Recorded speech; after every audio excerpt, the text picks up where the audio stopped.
السلام علیکم۔ کہانی کارنر میں خوش آمدید۔ پیارے ویورز، آج پھر آپ کے لیے کسی کی زندگی پر بیتی ایک سچی کہانی لے کر حاضر ہوئی ہوں۔ چلیں اپنی کہانی شروع کرتے ہیں۔ جب امی نے بھائی جان کی شادی کا عندیہ دیا تو سب نے منع کیا کہ یہ بیل منڈے چڑھنے کی نہیں، خودارا سوچ سمجھ لیں، کیونکہ ایسی آرام طلب بہو گھر لانا چاہتی ہیں جو آپ کو ناکو چنے چبوا دے گی۔ میری ماں نے خاندان والوں کی باتوں پر کان نہ دھرے، کیونکہ انہیں بیٹے کی خوشی عزیز تھی۔ بات دراصل یہ تھی کہ ہمارے بھائی جنید کو زری پسند آ گئی تھی، جسے انہوں نے ایک بار کسی شادی میں دیکھا تھا۔ وہ امی کی دور کی ایک کزن کی بیٹی تھی اور اس شادی میں یہ لوگ بھی مدعو تھے۔ کافی عرصے سے امی بیٹے کے پیچھے پڑی ہوئی تھیں کہ تمہاری عمر 35 سال ہو گئی ہے، شادی کر لو۔ کیا بوڑھے ہو کر کرو گے؟ جب کوئی لڑکی پسند آئے گی تو کر لوں گا، ان کا ہمیشہ یہی جواب ہوتا تھا۔ والدہ جنید کے لیے عرصہ دراز سے تندہی سے لڑکیاں دیکھ رہی تھیں، خاندان اور خدان سے باہر، لیکن میرے بھائی کو کوئی لڑکی پسند نہ آتی تھی۔ پسند آئی بھی تو کون؟ زری، جس کے بارے میں تمام خاندان میں مشہور تھا کہ اتنی سست اور قاہر ہے، ہل کر پانی بھی نہیں پیتی، دن بھر سوئی رہتی ہے یا پھر ٹی وی دیکھتی رہتی ہے، گھر کے کام کو ہاتھ لگانا تو توہین جانتی ہے، تنگ مزاج اور بد زبان الگ ہے۔ بھائی جان کی شادی ہو گئی۔ پتہ چلا کہ ان خصوصیات کے علاوہ بھی بہت سی اور خصوصیات ہیں جو گھر کو ویران اور گھر والوں کی نیندیں اجاڑنے کے لیے کافی ہیں۔ امی سر پکڑ کر بیٹھ گئیں۔ کسی کا تو سن لیا ہوتا۔ لوگ سچ کہتے تھے، امی کا بھی کیا قصور؟ برا ہو عشق کا کہ عشق نہ پوچھے ذات۔ کیا دھرا تو سب ہمارے بھائی صاحب کا تھا، جنہیں ایک نظر میں زری سے عشق ہو گیا تھا۔ کہتے ہیں شرپن غلطی کرتے نہیں، اگر کرتے ہیں تو نبھاتے ہیں۔ ہمیں بھی نباہ کرنا تھا، سو لب سی لیے۔ امی نے گھر سنبھال رکھا تھا اور میں ان کا دستے بازو تھی۔ خیال تھا کہ بہو آ کر گھر سنبھال لے گی، میں پڑھائی پر زیادہ توجہ دے سکوں گی اور ماں کو آرام ملے گا۔ آرام تو کیا ملنا تھا، دن رات کی بے سکونی ہو گئی۔ بھابھی صاحبہ دن چڑھے سوتی رہتی اور رات بھر ٹی وی دیکھتی رہتی، پکا ہوا کھانا ہاتھ میں لیتی اور خالی برتن کمرے میں جمع کرتی جاتی۔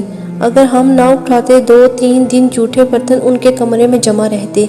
بھائی جان توجہ دلاتے تو رونے بیٹھ جاتی، کہتی ماں بہن کی باتوں میں نہ آؤ، خدا کے لیے مجھے سکون سے جینے دو۔ امی کبھی کہہ دیتی، بیٹا دوپہر تک سونا ٹھیک نہیں ہے، رشتہ دار عورتیں تمہیں دیکھنے اور تم سے ملنے آتی ہیں، کہتی ہیں دلہن سے ملنے آئے ہیں، اور بغیر ملے چلی جاتی ہیں۔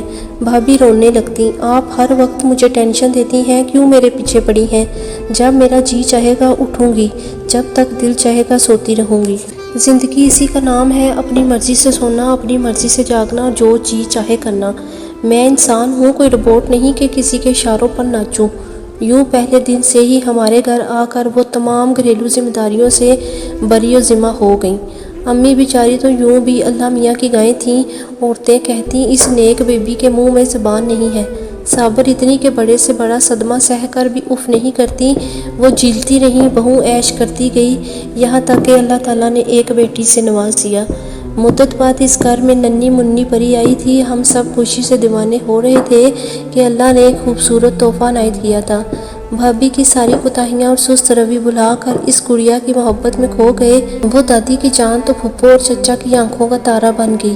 دیکھتے دیکھتے پالنے سے پاؤں پاؤں چلتی کسی نرم و نازک تتلی کی طرح سارے گھر میں ڈولنے لگی۔ وہ گھر بھر کی جان تھی۔ بھائی جنید تو اسے دیکھ دیکھ کر جیتے تھے اور امی پیار سے میری گڑیا پکارتی تھی اور بھابھی کہتی چاند ہے میری زندگی کا۔ وقت تیزی سے گزرنے لگا، گڑیا بڑی ہونے لگی۔ وہ زیادہ تر امی کے پاس رہتی یا میرے پاس۔ بے شک بھابھی کا چاند تھی، لیکن جب ان کے آرام میں خلل پڑتا تو گڑیا کو لا کر ہمارے سامنے ڈال جاتی کہ یہ لو سنبھالو اسے، مجھے سکون سے سونے بھی نہیں دیتی۔ بھابھی نیند کی شدائیں تھیں، بھلا ایک ننھی بچی کیوں کر یہ باتیں سمجھ سکتی تھی؟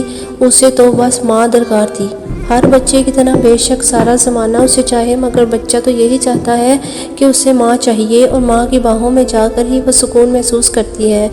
یہ بات بھابھی نہیں سمجھتی تھی۔ ان کا جب سونے یا آرام کرنے کا موڈ ہوتا، وہ گڑیا کو اپنے کمرے سے نکال کر ہماری طرف ہانک دیا کرتی۔ میں اور امی اسے اپنی باہوں میں بھر لیا کرتے تھے۔ یہ ان دنوں کا ذکر ہے جب گڑیا 4 برس کی تھی۔ ہمارے پڑوس میں نئے کرایہ دار آ گئے۔ برابر والا مکان 2 سال سے خالی پڑا تھا۔ پڑوس آباد ہو گیا تو ہم نے سکھ کا سانس لیا کہ ویران گھر بھی کھٹکتا تھا۔ آنے والا یہ کنبہ میاں بیوی پر مشتمل تھا۔ مرد کا نام سرور اور عورت نے اپنا نام زبیدہ بتایا تھا۔ وہ پکے سن کی بے اولاد عورت تھی اور اس وجہ سے بجھی بجھی رہتی۔ والدہ سے ملی تو ان کو اس عورت کی تنہائی کا احساس ہو گیا۔ بولی اس کا کوئی بچہ نہیں ہے، شوہر صبح کا گیا شام ڈلے آتا ہے، سارا دن گھر میں اکیلی ہوتی ہے۔ محلے دار خواتین سے تذکرہ کیا تو سب اس کے پاس جانے لگیں، اولاد سے محروم سمجھ کر حسن سلوک سے ملنے لگیں۔ زبیدہ خالہ جلد ہم سے گل مل گئیں، جو پکاتی ہمارے گھر آ کر دے جاتی کہ آپ کھائیے اور بتائیے کیسا پکا ہے۔ مجھے تو ہمیشہ بھرے گھر میں رہنے کی عادت تھی، اب اکیلا پن کاٹتا ہے، کیا کروں؟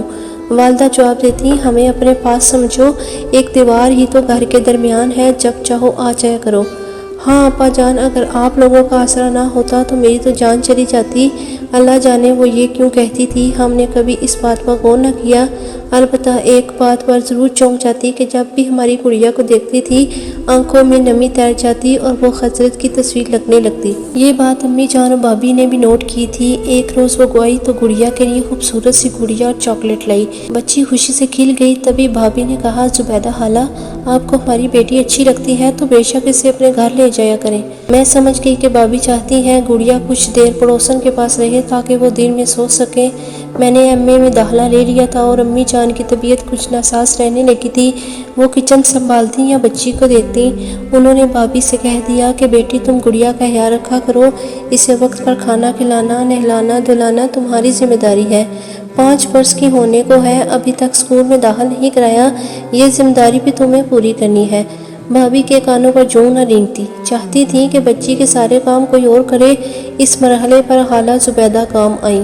گڑیا اسکول میں داخل ہو گئی، وہ اسے اسکول لینے جاتی، کہتی کہ میرا جی بہل جاتا ہے، کہیں آتی جاتی نہیں، یوں روز واک ہو جاتی ہے، گڑیا کو اسکول پہنچانا اور لانا اچھا لگتا ہے۔ گڑیا بھی خالہ سے مل گئی تھی، ان کے بغیر نہ رہتی تھی۔ اسکول سے گھر آ کر وہ مشکل کھانا کھاتی اور یونیفارم تبدیل کر کے دوڑتی ہوئی برابر کے گھر میں چلی جاتی۔ امی گڑیا کو روکتی کہ کبھی کچھ دیر تو اپنے گھر میں بھی رہو، تبھی بھابھی انہیں ٹوک دیتی، جانے دیجیے خالہ زبیدہ بیچاری بے اولاد ہے، ان کی پیاسی ممتا کو ہماری گڑیا سے سکون ملتا ہے، یہ جاتی ہے تو ان کا جی بہل جاتا ہے، کیوں گڑیا کو روکتی ہیں آپ ان کے گھر جانے سے؟ امی کو بھی خالہ زبیدہ سے ہمدردی تھی، لیکن بچی کا معاملہ تھا، کہتی تھی کہ گڑیا لڑکی ساتھ ہے، اسے گھر سے باہر رہنے کی عادت پڑ جائے گی، دن میں ایک بار 1 آدھ گھنٹے کو چلی جایا کرے، لیکن صبح سے شام تک کسی کے گھر رہنا اچھی بات نہیں ہے۔ یہ ہمیشہ سے ہوتا آیا ہے کہ بزرگوں کی باتیں چھوٹوں کو اچھی نہیں لگتی۔ والدہ کے روکنے پر بھابھی بہت برا مناتی، پڑوسن کو بتا دیتی تاکہ اس کا دل بھی ساز سے برا ہو جائے۔ مجھے بھابھی کی یہ عادت ایک آنکھ نہ بھاتی تھی، اپنی تن آسانی کی وجہ سے اپنا بوجھ دوسروں پر ڈال کر مزے سے آزاد ہو جاتی، ٹی وی دیکھتی یا سہیلیوں کے گھر چلی جاتی یا بے وقت سو جاتی، گویا بچی ان پر ایک بوجھ تھی۔ وہ روز اول سے ہی کسی قسم کی ذمہ داری قبول کرنے پر تیار نہیں تھی۔ میرا دل کرتا تھا لیکن چپ رہتی، اپنی تعلیم مکمل کرنی تھی، گڑیا کی پوری ذمہ داری نہیں سنبھال سکتی تھی۔ بھائی جان صبح دفتر جاتے، شام کو آتے تھے، امی چلنے سے معذور تھیں، لے دے کر خالہ زبیدہ رہ جاتی تھی جو ہماری خیر خبر لینے آ جاتی۔ وہ اب ہمیں اس قدر گھل مل گئی تھی کہ گھر کا فت لگتی تھی۔ صبح سویرے گڑیا کو ناشتہ کرانا، پھر تیار کرا کے اسکول لے جانا، اسکول سے واپس لے آنا، امی کے لیے کچن میں کھانا بنا دینا۔ امی سخت بیمار پڑ گئیں، میرے سالانہ پیپر ہو رہے تھے، تب بھی ہماری بے حس سنگ دل بھابھی ٹس سے مس نہ ہوئی۔ گرمیوں کی چھٹیاں آ گئیں، گڑیا چاہتی تھی کہ ماں توجہ دے، بھابھی الجھتی ڈانٹ دیتی، وہ دوڑ کر خالہ زبیدہ کے گھر چلی جاتی، سارا دن ان کے پاس رہتی، میں شام کو بلانے جاتی، چلو گھر، خالہ کے پیچھے چھپتی، ضد کرتی کہ مجھے گھر نہیں جانا، رات کو یہیں رہنا ہے خالہ کے پاس۔ وہ کہتی کیوں اسے رلاتی ہو، فکر مت کرو، میں کھانا کھلا دوں گی، تھوڑی دیر بعد لے آؤں گی۔ ایسا روز ہونے لگا اور ہم نے ذہنی طور پر قبول کر لیا کہ ہماری بچی خالہ جی کے پاس زیادہ خوش رہتی ہے اور ان کا دل بھی گڑیا سے بہلا رہتا ہے، پھر کیوں زبردستی گڑیا کو کھینچ لائیں۔ رات کو ان کو شوہر آ جاتا تو وہ بچی کو خود آ کر چھوڑ جاتی۔ خالہ جس قدر ملن ساز تھیں، ان کا شوہر اسی قدر خاموش طبع اور سنجیدہ شخص تھا۔ وہ کاروباری آدمی تھا، اپنے کام سے کام رکھتا تھا۔ ان لوگوں کو آئے 2 برس ہونے والے تھے، مگر اس شخص نے ابھی تک محلے کے لوگوں سے راہ و رسم نہ بڑھائی تھی، دور سے سلام کرتا اور کلام کرنے کی زحمت گوارا نہ کرتا۔ سب اسے بدمزاج اور آدم بزار سمجھتے، جبکہ زبیدہ کی خوش اخلاقی کے چرچے تھے۔ ایک دن انہوں نے امی کو بتایا کہ آج میرے شوہر دوسرے شہر جا رہے ہیں کسی ضروری کام کے سلسلے میں، رات کو مجھے ڈر لگے گا، اکیلی کیسے رہ پاؤں گی۔ امی نے کہا تم ہمارے گھر آ کر سو جانا۔ بولی مجھے آپ کے گھر نیند نہیں آئے گی، چاہتی ہوں گڑیا کو اپنے پاس سلا لوں، تم کہتی ہو تو میں تمہارے گھر آ کر سو جاتی ہوں۔ والدہ نے دوسری آفر دی، آپ کو تکلیف ہوگی، رات بھر آپ کی کھانسی کی آواز مجھے سنائی دے گی۔ وہ تو ہے، کھانسی رات بھر مجھے خود کو سونے نہیں دیتی، تو آپ کیسے سو پائیں گی؟ ٹھیک ہے، کل اس کے اسکول کی چھٹی ہے، آپ گڑیا کو لے جانا۔ یوں بھی اس کی فرمائش ہوتی ہے کہ خالہ کے گھر میں رہنا ہے۔ خالہ خوش ہو گئی اور گڑیا کو لے کر اپنے گھر چلی گئی۔ میں نے نوٹ کیا خالہ زبیدہ سے زیادہ ہماری بچی ان کے ساتھ جانے پر خوش تھی۔ انہوں نے گڑیا سے اس قدر پیار بڑھا لیا تھا کہ وہ یہی چاہتی تھی کہ ان کے پاس رہے، ہر وقت ان کے گھر گھسی رہتی کہ اسے کھلاتی پلاتی اور ساتھ کھیلتی تھی، اس پر جان چھڑکتی تھی۔ صبح سویرے گڑیا کو لے کر ہمارے گھر آ گئی، بولی کہ میں ناشتے کا سامان لینے جا رہی ہوں۔ بھابھی سو رہی تھی، میں نے گڑیا کو اپنے پاس بٹھا لیا، پیار کیا، سمجھایا خالہ جی کو جانے دو، وہ ان کے ہمراہ دکان پر جانے کی ضد کر رہی تھی، بڑی مشکل سے جانے دیا۔ دن میں بھائی اور بھابھی سنی میکے گئے، گڑیا جانے پر راضی نہ تھی۔ زبردستی بھابھی نے گاڑی میں ڈالا کہ تمہاری نانی اماں یاد کرتی ہیں کیا، ان سے نہیں ملو گی؟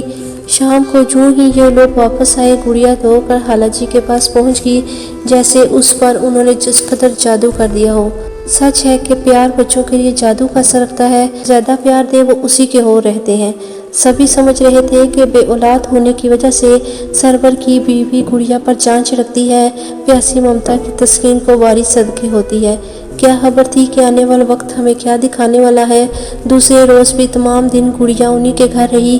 امی نے کئی بار کہا سنی بیٹا جا کر بچی کو دیکھو، اپنے گھر لے آؤ، میرا جی گھبرا جاتا ہے اسے نہ دیکھوں تو۔ آپ کسی کو خوش دیکھ سکتی ہیں بھلا، آپ کا تو مزاج ہی ایسا ہے۔ گڑیا خالہ کے پاس خوش رہتی ہے اور آپ کو پریشانی ہو جاتی ہے۔ کیا وہمی طبیعت پائی ہے آپ نے، اپنا اور دوسروں کا سکون برباد کر ڈالتی ہیں۔ بھابھی جب بھی امی سے مخاطب ہوتی ایسا ہی کڑوا اکسیلا جواب دیتی تھی۔ میری ماں بیچاری چپ ہو جاتی۔ اس روز بھی وہ صبر کا گھونٹ بھر کر رہ گئی، خود نہ اٹھ سکتی تھی کہ جا کر بچی کو لے آتی۔ گزشتہ صبح سے رات بھر وہ خالہ کے گھر رہی تھی اور اب دن کے 10 بج چکے تھے، اسے آ جانا چاہیے تھا۔ میں یونیورسٹی گئی ہوئی تھی اور بھائی جان دفتر۔ زری نے بے دلی سے میری ماں کو چائے بنا کر دی، وہ جانے کیا ناشتہ کیا اور جا کر اپنے کمرے میں لیٹ گئی۔ 10 سے 11 اور پھر دوپہر بھی ڈھل گئی۔ زری کو خالہ زبیدہ ہمارے گھر نہ لائی۔ امی جان کو فکر ہو گئی، انہوں نے فون کیا کہ کب تک آؤ گی، میرا جی گھبرا رہا ہے۔ بھابھی کہاں ہے؟ وہ صبح کے اپنے کمرے میں گھسی ہے، نکلی نہیں ہے ابھی تک۔ ہاں سو رہی ہے یا جاگ رہی ہے خدا معلوم۔ کمرے سے باہر آئے تو کہوں کہ زبیدہ کے گھر جا کر بچی کو لے آئے۔ میں سمجھ گئی کہ امی گڑیا کی وجہ سے پریشان ہے۔ میں نے بتایا راستے میں ہوں امی، بس پہنچنے والی ہوں، گڑیا کی آپ فکر نہ کریں، وہ خود نہیں آئی ہوگی، میں اسے آتے ہوئے گھر لے آؤں گی۔ میں جب گلی میں پہنچی تو اپنے گھر جانے کی بجائے خالہ کی طرف چلی گئی کہ گڑیا کو لیتی جاؤں۔ ان کے گھر کا دروازہ کھلا تھا مگر گھر میں کوئی نہیں تھا، گڑیا تھی اور نہ ہی خالہ۔ میں سمجھی کہ ہمارے گھر بچی کو چھوڑنے گئی ہیں، لیکن ایسا نہ تھا، نہ خالہ آئی تھی نہ گڑیا۔ امی مجھے دیکھ کر بے قراری سے اٹھ بیٹھی، زبیدہ کی طرف جاؤ اور میری پری کو لے آؤ۔ کیا وہ نہیں آئی؟ نہیں، تبھی تو مجھے بے چینی محسوس ہوئی۔ اچھا حوصلہ رکھیے، آتی ہوں گی، شاید دکان تک گئی ہوں۔ دکان تک گئی ہوں گی کیا مطلب؟ میں خالہ کے گھر سے ہوتی ہوئی آئی ہوں، وہاں کوئی نہیں ہے۔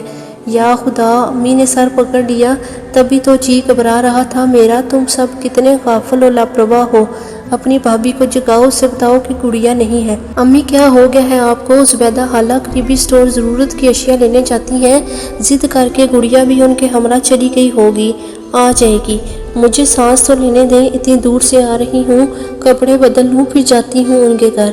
میں نے ہاتھ منہ دھویا، کپڑے بدلے، لیکن کھانا نہیں کھایا، حالانکہ سخت بھوک لگی تھی۔ والدہ کی بے چین طبیعت کو جانتی تھی، وہ پوتی کے معاملے میں بے صبر ہو جاتی تھی۔ دوبارہ ان کے گھر گئی مگر گھر اسی طرح بائیں بائیں کر رہا تھا۔ غور کیا تو لگا کہ گھر خالی ہے اور بیشتر ضرورت کا سامان موجود نہیں ہے، بس کچھ فرنیچر اور چارپائیاں پڑی تھیں، اور یہ فرنیچر مالک مکان کا تھا۔ اب میرا دل بھی دھک سے رہ گیا، اگر وہ مومنہ کو کہیں ساتھ لے گئی تھیں تو ہمارے گھر اطلاع ضرور کر کے جاتی۔ اس کا مطلب یہ تھا کہ اس سے آگے میرے ذہن نے کچھ سوچنے سے انکار کر دیا، کبھی انہوں نے ایسا نہ کیا تھا۔ آخر وہ بچی کو لے کر کہاں چلی گئی تھی اور ان کا سامان؟ میرا دماغ سوکھ ہونے لگا، کان شائیں شائیں کر رہے تھے۔ بھابی جان کے الفاظ کانوں میں سیٹیاں بجانے لگے۔ بے اولاد ہے بیچاری، ہماری بچی سے اسے اپنے گھر میں رونق محسوس ہوتی ہے، جی بہل جاتا ہے اس کا، بہت پیار کرتی ہے مومنہ کو۔ تم بار بار گڑیا کو آواز دے کر مت بلایا کرو، خالہ زبیدہ کا دل برا ہو جائے گا۔ بھائی کو کئی ہفتہ ہونے لگے تھا، وہ بیوی کو 3 روز بعد آنے کا کہہ کر گئے تھے۔ میں نے جنجانے خدشے کو محسوس کر لیا اور بھائی جان کو دفتر فون کیا، بھائی آپ گھر کب تک آئیں گے؟